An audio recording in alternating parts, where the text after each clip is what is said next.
Song of the Moonchild. She was a giddy glow when she heard it.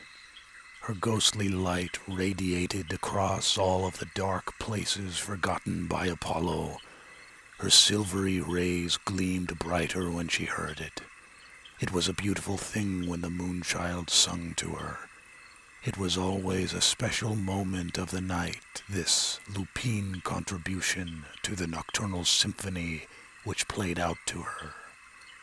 There was the sanguine croaking of the contented frog, the cheerful chirp of the hapless cricket, the informative hooting of the knowing owl, the roaring breath of the tides, the haunting call of the mystical elk, and then there was the noble, melancholic howl of the wolf as the moonlight danced on the dark purple aconite petals and the cold blue tips of the pines.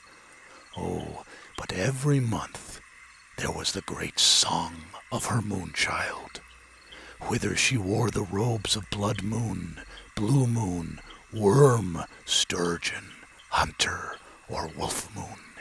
She came alive as he exploded into operatic transformation, howling out of the emasculating month-long prison that was man-flesh.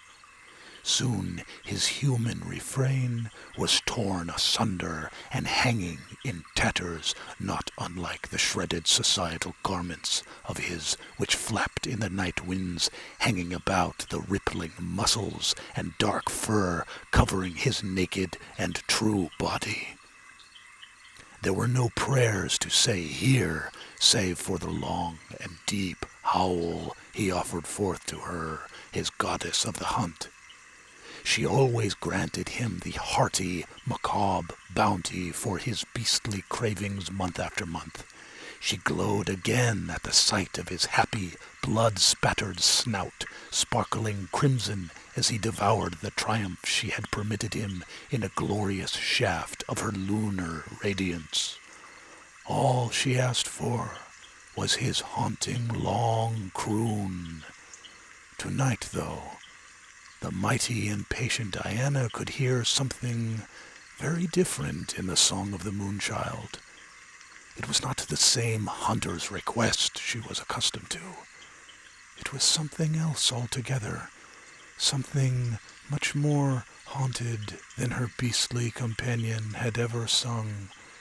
It was as though he were asking for a kind of guidance. It was a different kind of a delicious song, she mused. It was a wrenching, lonely song of anguish. The poor lost beast. What was it that vexed his black-hearted soul so? I do not think he craves the meat of a competitor, nor the flesh of an overly human female who has learned his identity. Nor does he seek to dine on the cold dish of vengeance. He hadn't sounded this lost and confused since his first full moon. Oh, that always made her smile. She always remembered the first howl of her delightful moon children as they shrugged off their burdensome humanity for the first time to experience running wild with the night. Oh, and this dear one was especially confused then. What a vulnerable, whimpering thing he was. He opted not to hunt and starved all through until morning. When he was exhausted in the rising sunlight, he had all but passed out, and she knelt to him and kissed away his tears.